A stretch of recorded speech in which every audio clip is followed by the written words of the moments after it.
The psychic tendrils of the mnemivore stretched further with each devoured world, its insidious influence seeping into the very fabric of imperial society. The collapse of the Veritas Accord and the horrific fate of Inquisitor Kael's retinue were but stark examples of a phenomenon now spreading like a virulent plague across numerous battle zones. This wasn't just a new tyrannid tactic. It was a weaponized psychological infection, sowing widespread paranoia and suspicion within the Imperium, leading to the devastating internal strife known in hushed tones as the Heresy of Doubt. As Hive fleet tendrils advanced across Segmentum Solar, targeting strategically vital worlds, the Mnemivore's capabilities became chillingly clear. They didn't just consume memories from direct psychic contact or battlefield casualties. They had learned to siphon off residual psychic echoes, to extract fragments of sensitive data from unsecured Vox traffic, and even to glean truths from the collective subconscious anxieties of heavily populated worlds. The information they harvested was then subtly, nefariously weaponized. On the agri-world of Viridian, vital for feeding a dozen Hive worlds, the local PDF garrison, comprised of battle-weary regiments of the Imperial Guard, was pushed to the breaking point by relentless tyrannid assaults. During one critical engagement, a senior commissar, Commissar Valerius, found his Vox channel suddenly flooded with whispers, not of tyrannid screeches, but of what sounded undeniably like his own voice, speaking a forbidden litany from his youth. A moment of intellectual curiosity, long ago suppressed, where he had dared to question the absolute truth of the imperial creed. He had dismissed it, buried it, purged it from his conscious mind. But the memory, however fleeting, however insignificant to the grand scheme of things, was now an open wound. Within hours, Valerius, driven to the brink by the ceaseless psychic projections of his heresy, began to see similar doubts in others. He started executing loyal guardsmen for perceived lapses in faith, their minor hesitations or battlefield anxieties magnified into proof of schismatic thought by the pervasive psychic miasma. His zeal, once a strength, became a destructive frenzy, tearing apart the very units he was meant to inspire. The Mnemivore had not instilled heresy.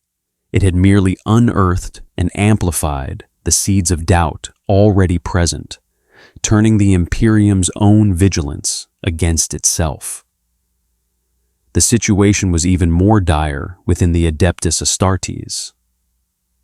Space Marine chapters, whose bonds of brotherhood were legendary, found themselves assailed by subtle yet devastating psychic attacks.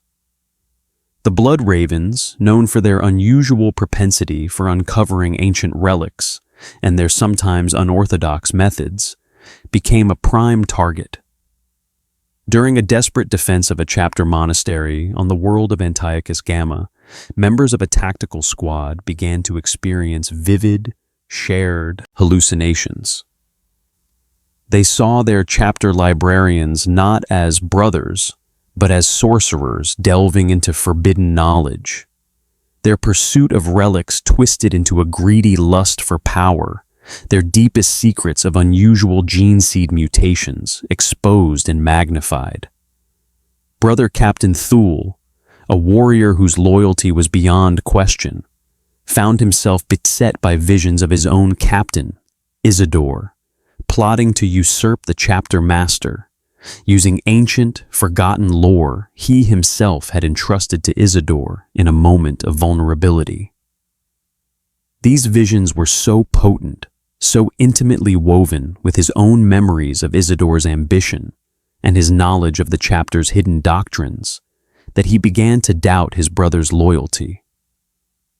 The Mnemivore didn't lie. It simply presented uncomfortable truths, half-truths, and carefully chosen fragments of memory in a way that fostered maximum distrust.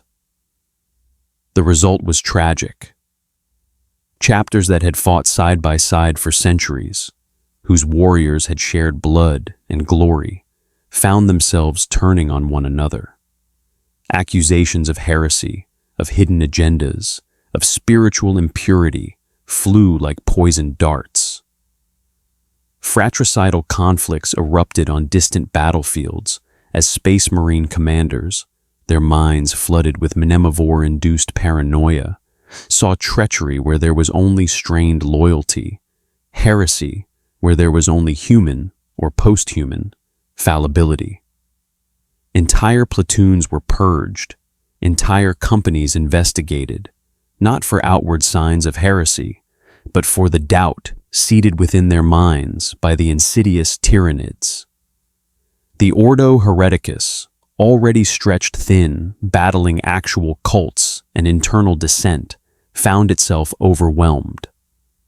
The psychic emanations from the Mnemivores were difficult to distinguish from genuine warp taint, leading to indiscriminate purges and the execution of loyal servants whose only crime was having their minds exploited. Worlds were quarantined, their population subjected to brutal psychic screening by inquisitors operating under extreme duress, desperate to identify the source of the insidious mental rot. Even the High Lords of Terra felt the chilling tendrils of the heresy of doubt. Political rivals, always vying for power, found their most private indiscretions, their minor corruptions, their forgotten pacts and compromises mysteriously leaked or brought to light by unforeseen circumstances. The resultant infighting, the endless accusations and counter-accusations, paralyzed crucial decision-making, allowing the Hive fleets to advance virtually unopposed in certain sectors. The Mnemivore had discovered a weapon more potent than any biocannon or monstrous claw, the Imperium's own fear, its own distrust, its own history. It was a foe that didn't just seek to destroy the Imperium's body, but to dismantle its soul, to erode its faith, and to turn its greatest strength, its unity in the face of impossible odds, into its most profound weakness. The grim reality was that the Mnemivore had revealed the internal rot that the Imperium, in its vastness and desperation, had always suppressed. And by exposing it, by amplifying it, the Tyranids were orchestrating the Imperium's self-immolation. The heresy of doubt was real, and it was tearing the Imperium apart from within. The pervasive dread of the heresy of doubt threatened to consume entire segments of the Imperium. But even in the deepest night, sparks of defiance sometimes flared. The battle of the phalanx of thought, a brutal and protracted engagement on the remote orbital research station designated Cadmus 7, would become one such spark, a testament to grim resolve, but ultimately a tragic Pyrrhic victory that forever scarred its survivors. Cadmus 7 was a repository of forbidden xenotech, a vault of esoteric psychic lore, and a secret training facility for newly inducted librarians of the Blood Angels chapter. It was a beacon for the Mnemivore. The defenders of Cadmus 7 were a diverse, formidable force. At its core stood the entire Third Company of the Blood Angels, led by the venerable Captain Theron. Augmented by a detachment of the Adeptus Custodes, guardians of the Emperor's divine will, led by Shield Captain Valerius, and supported by a highly specialized cadre of Ordo Xenos inquisitorial stormtroopers, Cadmus 7 was meant to be impenetrable. Its defenses were not merely physical. Its deep space location and advanced psych nullification fields were designed to cloak its true nature and deter psychic incursions. The Mnemivore-enhanced Hive fleet tendril that descended upon Cadmus 7 was gargantuan, a shadow that blotted out the distant stars. It did not merely assault, it probed. Wave after wave of Tyranid bioships crashed against the station's void shields, but these were largely distractions. The true attack was psychic, an unseen deluge of mental warfare guided by hundreds of newly evolved Mnemivore forms, their pulsating head clusters straining to pierce the station's psychic defenses. Captain Theron, his mind a fortress honed by centuries of battle and the ever-present curse of the Black Rage, felt the insidious pressure. It wasn't the usual Tyranid synaptic scream that sought to overwhelm. Instead, it was a subtle, almost melodic hum that resonated with the deepest anxieties of his chapter. The Blood Angels, noble and fierce, carried a terrible secret, the genetic flaw of the Red Thirst and the Black Rage, a dormant beast yearning to break free. The Mnemivore sought to unleash it. Psychic whispers began to assail the Blood Angels, not directly provoking the rage, but twisting their memories, presenting their noble sacrifices as acts of bloodlust, their heroic fallen as victims of uncontrolled savagery.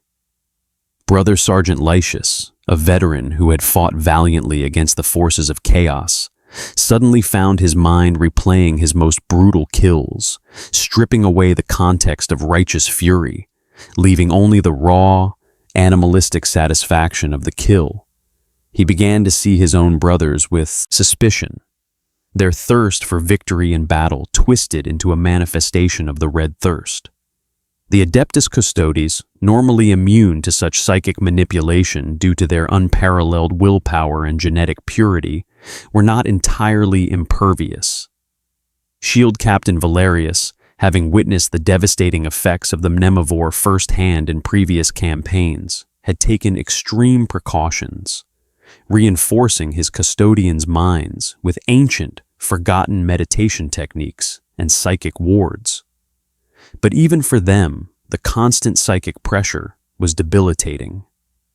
The Mnemivore sought to exploit their deepest devotion to the Emperor, projecting visions of a galaxy where their sacrifices were meaningless, where the Emperor's light had truly faded, threatening to unravel the very core of their being. The inquisitorial stormtroopers, their minds rigorously conditioned, fared better than most, but even they were affected. Their meticulously compiled data on Xenos threats, their strategic protocols, and their carefully cultivated detachment began to warp. Information they thought secure, battle plans they believed privy only to their command, were subtly referenced in the Tyranids' tactical movements, creating a terrifying sense of omnipresence, of being completely exposed.